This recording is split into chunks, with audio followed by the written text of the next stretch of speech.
شکوک و شبہات پیدا کیے ہیں، قبر میں جواب دینا تو اس کو مشکل ہوگا جس کا دنیا میں یہ عقیدہ ہے کہ اب میری نگاہوں میں جچتا نہیں کوئی، جیسے میری سرکار ہے ایسا نہیں کوئی۔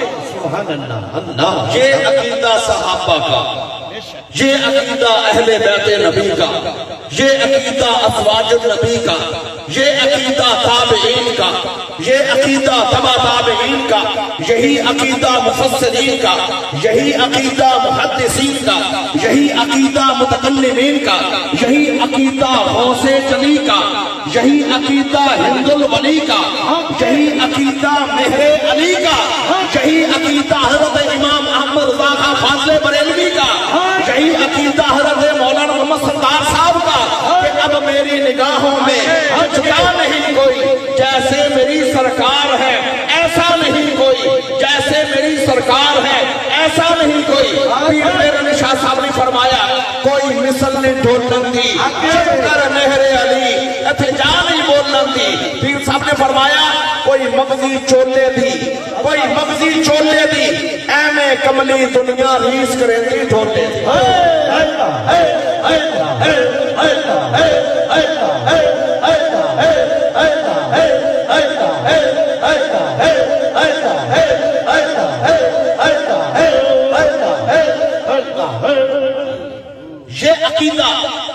یہ عقیدہ اگر میں اسے اگلی بات بھی کر دوں، یہ عقیدہ صرف زمین والوں کا نہیں، یہ عقیدہ آسمان والوں کا بھی ہے، یعنی جبریل کا بھی ہے۔ جبریل کا کیسے عقیدہ؟ آقا علیہ السلام نے فرمایا، راوی ہے حضرت عائشہ صدیقہ، وان عائشہ رضی اللہ تعالی عنہ قالت قال رسول اللہ صلی اللہ علیہ وسلم اتانی جبریل فقال قلبت مشارق الارض ومغاربها۔ حضرت عائشہ صدیقہ فرماتی مجھے سرکار نے فرمایا اے عائشہ میرے پاس جبریل آیا ہے، اتانی جبریل، میرے پاس جبریل آیا ہے، اور جبریل نے آ کر کیا عرض کی؟ قلبت، الفاظ پر غور کیجیے، قلبت مشارق الارض و مغاربها۔ جبریل کہتے ہیں میں نے مشارق و مغارب کو دیکھا ہے۔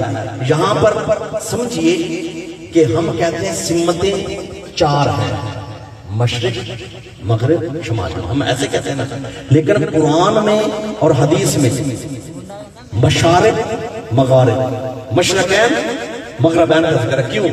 اس لیے کہ جب گول کوئی بھی چیز ہو اس کو درمیان سے تقسیم کیا جائے تو چار حصے بنتے ہیں کہ دو حصے بنتے ہیں؟ گلائی میں کوئی بھی چیز ہو اس کو درمیان سے کاٹ دیا جائے تو دو حصے بنتے ہیں۔ تو جبریل نے جو کہا کہ میں نے مشارق و مغارب کو دیکھا ہے، یعنی میں نے ادھر والے حصوں کو بھی دیکھ لیا ہے، ادھر والے حصوں کو بھی دیکھ لیا ہے۔ اور آگے کیا کہا یا رسول اللہ میں نے آپ جیسا کوئی نہیں دیکھا۔ یہ جبریل کا، دیکھیے جبریل کہتے ہیں یا رسول اللہ میں نے آپ جیسا کوئی نہیں دیکھا۔ اس حدیث پاک کو لے کر ایک شاعر نے قدم اٹھایا، اس نے تو اپنے انداز میں بات کی، اس نے کہا معراج میں جبریل سے کہنے لگے شاہ امم تم نے تو دیکھے ہیں جہاں، اللہ تم نے تو دیکھے ہیں جہاں، بتلاؤ تو کیسے ہیں ہم؟ کہنے لگے روح الامین اے ماہ جبی حق کی قسم۔ جبریل نے کیا کہا؟ اے ماہ جبی حق کی قسم، آفاق ہے گردیدہ میں نے چاروں اطراف دیکھے ہیں، آفاق دیکھے ہیں، مہرے بتاں ورزیدہ میں نے بڑے بڑے محبوب و معشوق دیکھے ہیں، بسیار خرما دیدہ میں نے بڑے بڑے چمکتے چہرے دیکھے ہیں، لیکن تو چیزیں دیکھری یا رسول اللہ آپ جیسا کوئی نہیں۔ یا رسول اللہ صلی اللہ علیہ وسلم میں نے آپ جیسا کوئی نہیں دیکھا۔ پتا چلا کہ یہ عقیدہ صرف زمین والوں کا نہیں، یہ عقیدہ آسمان والے ملائکہ کا بھی ہے کہ سرکار جیسا کوئی نہیں ہے۔ اور پیر میرے شاہ صاحب نے جو آپ نے اپنے انداز پنجابی زبان میں بات فرمائی نا، بڑی کام کیا۔ آپ نے فرمایا کوئی مغزی چولے دی، مغزی سمجھتے ہیں نا، مغزی چولے دی، کپڑے کا آخری کنارہ، فرمایا کوئی مغزی چولے دی، ایویں کملی دنیا ریز کرندی ٹھولے تھی. اللہ فرمایا میرے محبوب کی ریز کرنے والے لفظ مثل یا بشر لے کر تقریریں کرنے والے کملی دنیا یہ پاگل ہے. کہاں میرا محبوب، کہاں تو، تیرے پسینے سے بدبو آئے، سرکار کے پسینے سے خوشبو آئے. تو چلے تیرے اوپر چھتری کا سایہ نہ ہو، میرے آقا چلے بادل کا ٹکڑا سایہ کرے. ارے تو اشارہ کرے درخت سے سوکھا پتا بھی زمین پر نہ گرے، میرے آقا اشارہ کرے چاند ٹکڑے ہو جائے. تو اپنے بیٹے کو بلائے وہ تیری بات نہ سنے، میرے آقا کھجور کے درختوں کو اشارہ کرے، کھجور کے درخت چل کر قدموں میں. فرمایا کوئی مغزی چولے دی ایویں کملی دنیا ریز کریں دی ٹھولے دی. تو آپ سے عرض کر رہا تھا کہ یہ عقیدہ کہ سرکار جیسا کوئی نہیں، نہ رب نے پہلے بنایا تھا. اب اس کو لے لے گرامر کی زبان میں، زمانوں کے حساب سے، نہ رب نے حضور جیسا بنایا تھا ماضی، نہ بنایا ہے، نہ بنائے گا. ہمارا تو یہ نہ بنایا تھا، نہ بنایا ہے، نہ بنائے گا. اور یاد رکھیے یہ عقیدہ صحابہ، اہل بیت تھا، تابعین تبع تابعین، کل امت کے علماء حق صالحین کا ہے کہ سرکار جیسا کائنات میں کوئی بھی نہیں ہے. اور حضرت حسان بن ثابت کی میں نے بات ذکر کی خطبے میں کہ حسان بن ثابت نے اپنی خوبصورت شاعرانہ زبان، کیونکہ حضرت حسان بن ثابت حضور کے صحابی بھی ہیں اور حضور کے در کے نعت خواں بھی ہیں، بلکہ نعت خواں سے پہلے میں کہوں گا نعت گو بھی ہیں، نعت خواں بھی ہیں. کیونکہ ایک ہوتا ہے خود نعت لکھنا، اللہ پاک نے جو اس کو ہمت و طاقت دی ہو، نعت کے الفاظ کو خود سوچنا ترتیب دینا ہوتا ہے نعت گو، اور کسی کی لکھی ہوئی پڑھنا یہ ہوتا ہے نعت خواں یا اپنی لکھی پڑھنا. حسان وہ تھے سرکار کے چہرے کو سامنے رکھ کر خود ہی نعتیں بناتے تھے، خود ہی پڑھتے تھے، خود ہی بناتے تھے. بعد میں جس نے بھی قلم اٹھایا اس نے حدیث پاک میں سورت مصطفیٰ کا تصور، سورت مصطفیٰ کو پڑھا. آقا صلی اللہ علیہ وسلم کی صورت پڑھو، یا کسی نیک دل کو آقا کا دیدار ہو گیا، جیسے پیر میرے شاہ صاحب رحمۃ اللہ علیہ وادی الحمراء کے اندر جب آپ کو دیدار ہوا نا آقا صلی اللہ علیہ وسلم کا، تو آپ نے اٹھ کر جو الفاظ لکھے اس کے اندر یہ شامل ہیں: مکھ چند بدر شاہ شامیے، متھے چمکڑی لاٹ نورانیے، کالی زلفت اک مستانیے، مغفور اکھیہن مدبریاں. اس صورت نو میں جان آکھا، جانا کے جان جہان آکھا، سچ آقا درمدی شان آقا، جس شان کی دنیا سب شاننا. سبحان اللہ ما اجملکا، ما احسنکا، ما اکملکا، کتھے مہر علی کتھے سنا پاک کیوں کتنا. تو اس لیے حسان ثابت وہ ہے کہ جو آقا صلی اللہ علیہ وسلم کے صحابی شرف صحابیت، اور آپ کی عمر مبارک 120 سال ہے. حضرت حسان کی عمر 120 سال، 60 سال حالت کفر میں رہے. لیکن شاعری میں حسان اسلام قبول کرنے سے پہلے بھی ان کا ایک نام چلتا تھا حسان بن ثابت کا. اہل عرب میں جہاں میلے لگتے، بڑے بڑے میلے لگتے تھے وہاں زمانہ جاہلیت میں، اہل عرب میں جہاں میلے لگتے حسان اپنی غزل، کیونکہ وہ غزل ہی چلتی تھی، وہ عاشقانہ کلام پڑھتے تھے، تو بڑے بڑے انعام لیے. اور ایک دفعہ تو انعام کے طور پر حسان کا قصیدہ خانہ کعبہ کے اندر لٹکا دیا گیا. لیکن جب سرکار کا کلمہ پڑھ لیا نا، میں نے پہلے بتایا جو سرکار کے چہرے کا عاشق ہو جاتا ہے باقی سب کچھ بھول جاتا ہے. جب سرکار کا کلمہ پڑھ لیا میرے آقا کے در دولت پر آ گئے، پھر وہ شاعری جو پہلے کرتے تھے وہ چھوڑ دی. گویا کہ زبان حال سے حسان کہتے تھے کہ اب ہم اپنا معیار زمانے سے جدا رکھتے ہیں، ہم تو محبوب بھی محبوب خدا رکھتے ہیں. ہم اپنا معیار زمانے سے جدا رکھتے ہیں، ہم تو محبوب بھی محبوب خدا رکھتے ہیں. پھر وہ غزلیں، وہ اور زلفوں کا ذکر چھوڑ دیا. جب بھی لکھا، جو بھی لکھا سرکار کی محبت میں لکھا، سرکار کے پیار میں لکھا. حسن اور ایسا قصیدے بہت ہیں لیکن ان میں سے معروف جو قصیدہ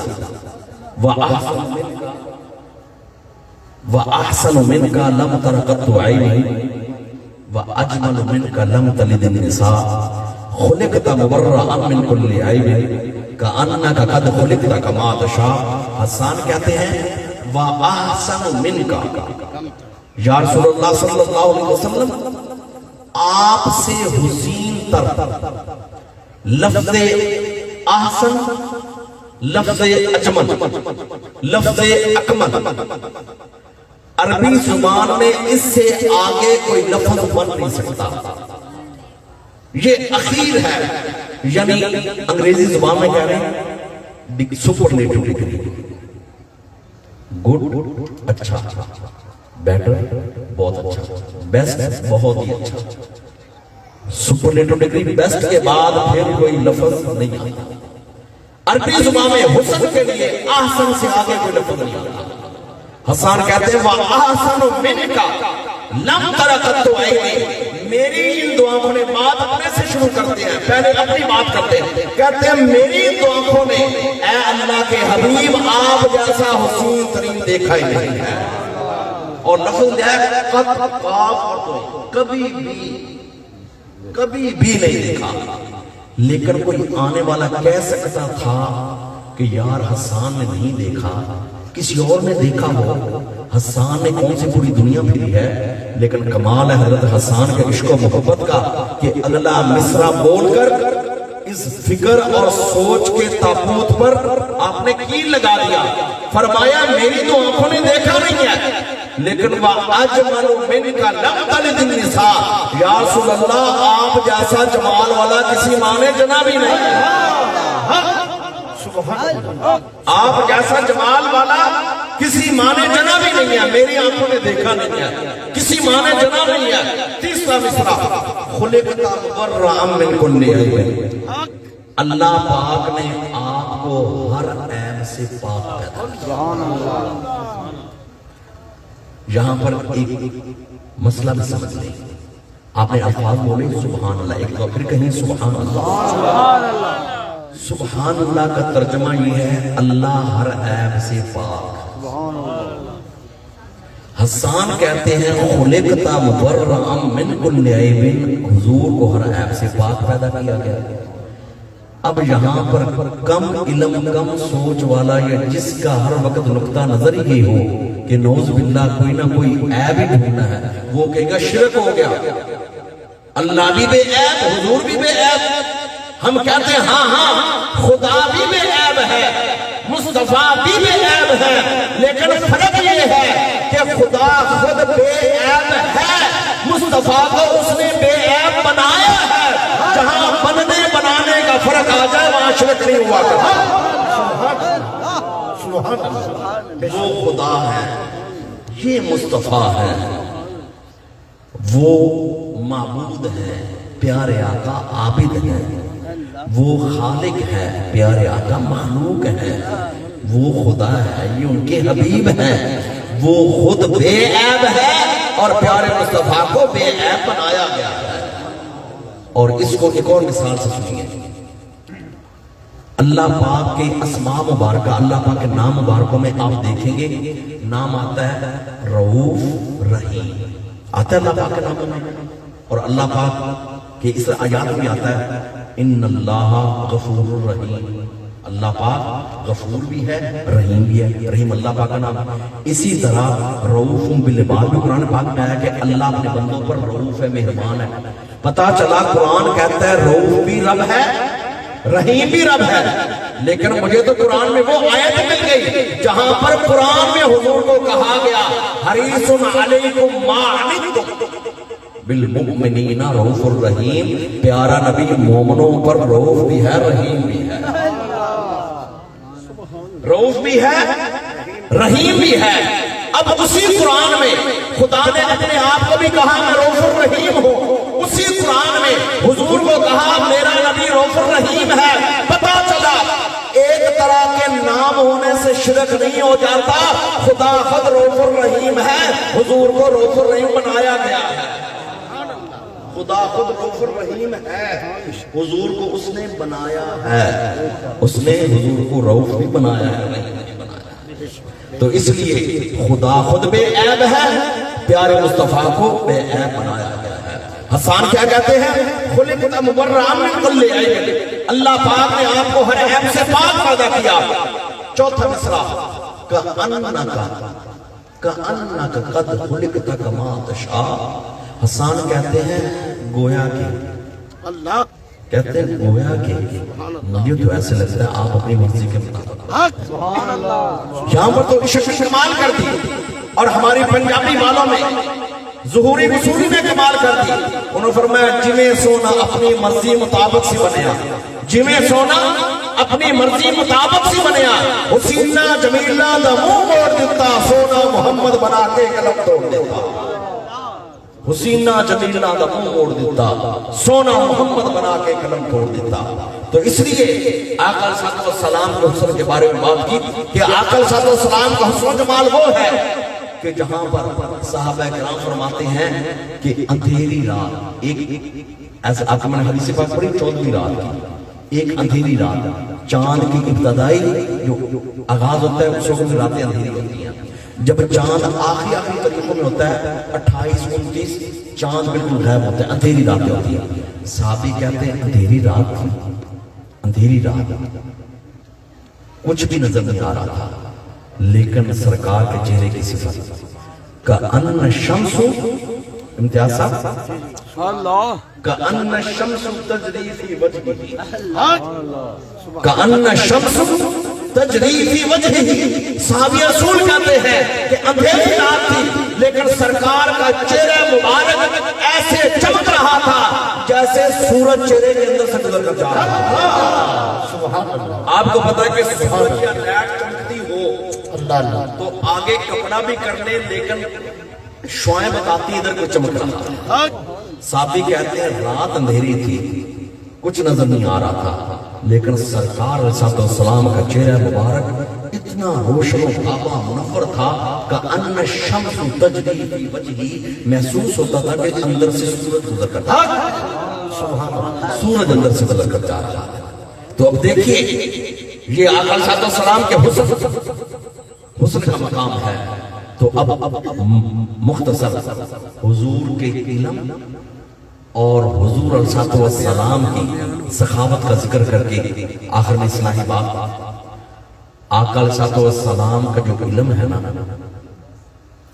دلیلیں اپنی جگہ پر، حوالے اپنی جگہ پر، عوام کے لیے یہ عقیدہ کافی ہے کہ علم کے خزانے دینے والا خدا ہے، لینے والے مصطفیٰ ہیں، یا دینے والا جانے یا لینے والا جانے۔ عوام اتنے الفاظ یاد کر لیں، انشاءاللہ ان کے لیے یہی عقیدہ نجات کا سبب ہے۔ وہ لوگ پٹڑی سے اتر گئے جو حضور کے علم کی حد بندی کرتے ہیں، آقا صلی اللہ علیہ وسلم کے علم کی حد لگاتے ہیں۔ نہیں نہیں، یہ عقیدہ بنا لو کہ علم کے خزانے دینے والا خدا ہے، لینے والے مصطفیٰ ہیں، یا خدا جانے یا مصطفیٰ جانے۔ اور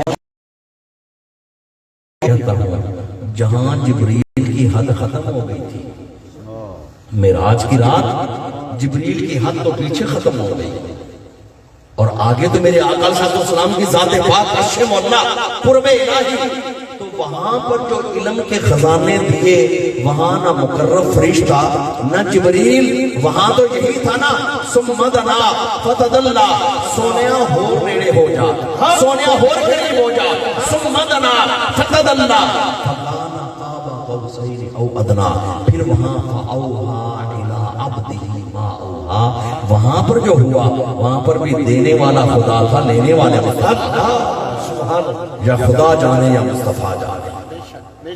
اور ایک حدیث پاک اس کے اوپر شرح کے لیے آقا علیہ السلام، حدیث پاک بخاری شریف میں اور اس طرح مسلم شریف دونوں مستند کتابوں میں ہے کہ حضور کے صحابی کہتے ہیں کہ آقا علیہ السلام جماعت فجر کے لیے، نماز فجر کے لیے تشریف لائے، اور آپ نے جماعت کروائی اور سرکار منبر مبارک پر جلوہ افروز ہو گئے اور حضور نے بتانا شروع کر دیا میرے بعد اس کے بعد کیا ہوگا اس کے اب یہ 1 منٹ بعد کی خبر دینا 1 منٹ بعد کیا ہوگا یہ غیب ہے کہ نہیں ابھی پتہ نہیں کیا ہونا ہے 1 گھنٹے بعد کے بارے میں بتانا کیا ہونا ہے یہ غیب ہے کہ نہیں 1 دن کے آنے والے خبر دینا یہ آنکھوں سے اوجھل ہے نا صحابی کہتے ہیں حضور یہ غیب کی خبریں دیتے رہے وقت ہو گیا ظہر کا سرکار منبر مبارک سے اترے ظہر کی جماعت کروائی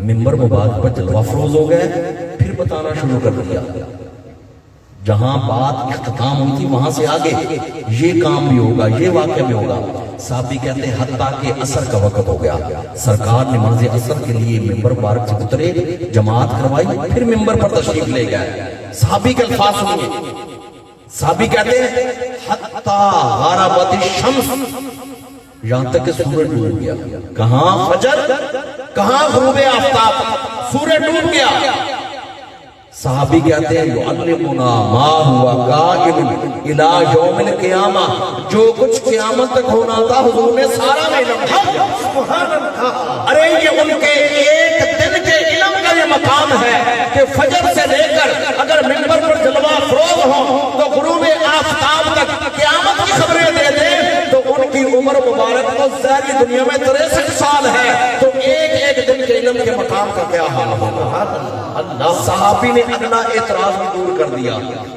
فرمایا جس کو یاد رہا اس کو یاد رہا جس کو بھول گیا اس کو بھول گیا اگر کوئی بات نہیں پہنچی نا آج تک اس کا مطلب یہ نہیں نعوذ باللہ کہ حضور کو علم نہیں تھا یا آقا سے خبر نہیں دی تھی انہوں نے کہا جن کو یاد رہا ان کو یاد رہا جن کو بھول گیا ان کو بھول گیا تو جب آقا صلی اللہ علیہ وسلم کے علم کا ہی مقام ہے تو پھر اگر علم اور کمالات کی وجہ سے محبت کا رخ ہونا چاہیے تو آقا صلی اللہ علیہ وسلم کی ذات پاک تیسری بات سخاوت دنیا میں بڑے بڑے سخی آئے تھے آئے ہیں آئیں گے لیکن ہر ایک کی سخاوت میں زندگی میں کبھی نہ کبھی نہیں آ جاتی ہے کبھی بندے کے پاس آٹے کے ڈھیر لگے ہوتے ہیں تھیلوں کے لیکن گرمی یا تھکاوٹ کی وجہ سے تھک اتنا جاتا ہے ان کہتا ہے اٹھو یہ کوئی رک جاؤ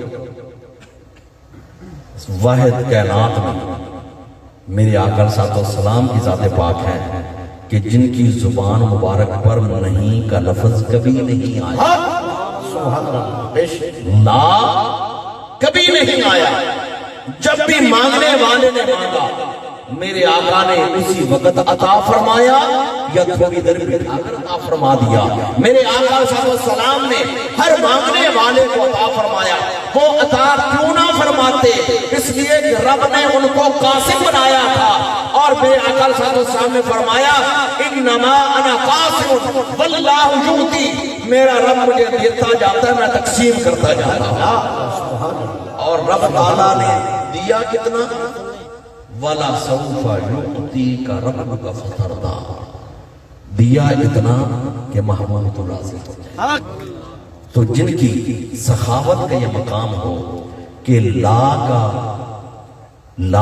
ان کی زبان پر کبھی نہیں آیا جن کے علم کا یہ مقام ہو کہ ان کی ہم حد بندی نہیں کر سکتے جن کے حسن و جمال کا یہ مقام ہو کہ کائنات کے حسین و جمیل سارے اکٹھے بھی ہو جائیں ان کے پاؤں کے تلوے کے برابر بھی نہیں ہو سکتے تو پھر اپنی محبتوں کا رخ آقا صلی اللہ علیہ وسلم کی طرف پھیریں اور آقا صلی اللہ علیہ وسلم کے نام پاک سے محبت آقا صلی اللہ علیہ وسلم کی آقا صلی اللہ علیہ وسلم کی سنتوں سے محبت آقا صلی اللہ علیہ وسلم کے دین سے محبت آقا صلی اللہ علیہ وسلم کے احکامات سے محبت اور کہتے ہیں کہ زندگی میں عشق رسول کے لیے اتنا ہی کافی ہے کہ جس کام کا پتہ چل جائے میرے محبوب کی پسند ہے بس جس کام کا پتہ چل جائے میرے محبوب کی پسند ہے اس کو اپنے سینے سے لگاؤ دل و جان سے قبول کرو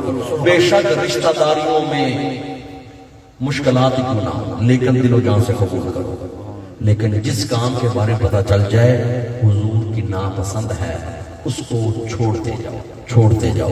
جب یہ کام کرتے جاؤ گے محبوب کی پسند کو پسند بناؤ, محبوب کی ناپسند کو ناپسند, پھر تمہارا مقام بھی یہی ہوگا. علامہ اقبال نے فرمایا کہ کی محمد سے وفا تو نے تو ہم تیرے ہیں, یہ جہاں چیز ہے کیا لوح و قلم تیرے ہیں. اور یہ بات میرے مرشد نے ہم سب کو بتائی ہے, جو نبی کا ہو جائے اس کی سب خدائی ہے. اور آج سے اس محفل پاک میں یہ بھی عزم مصمم پختہ ارادہ لے کر جائیں کہ ہم نے آقا علیہ السلام کی آنکھوں کی ٹھنڈک یعنی نماز پنجگانہ اس کی پابندی کرنی ہے, کیونکہ نماز پنجگانہ میرے آقا علیہ السلام کی آنکھوں کی ٹھنڈک ہے. نماز امتی پڑھتا ہے, آنکھیں آقا علیہ السلام کی ٹھنڈی ہوتی ہیں. جتنی بھی مصروفیت ہو, فراغت, مصروفیت, غمی, خوشی, سفر, حضر, ہر حال میں نماز پنجگانہ پابندی کے ساتھ ادا کریں اور آقا علیہ السلام کے حکم پاک پر دل و جان سے ایمان لیں. اور اللہ پاک کے ولیوں غوث جلی سرکار کا مہینہ ہے, ان کے اسوہ حسنہ کو بھی پڑھیں اور ان کی جتنی حیات طیبہ کے گوشے ہیں ان کو دیکھیں کہ ان صالحین نے ہمیں جن جن چیزوں کا حکم دیا ہے ان کو کرنا, یہ اسی کے اندر ہماری کامیابی ہے. اللہ پاک ہم سب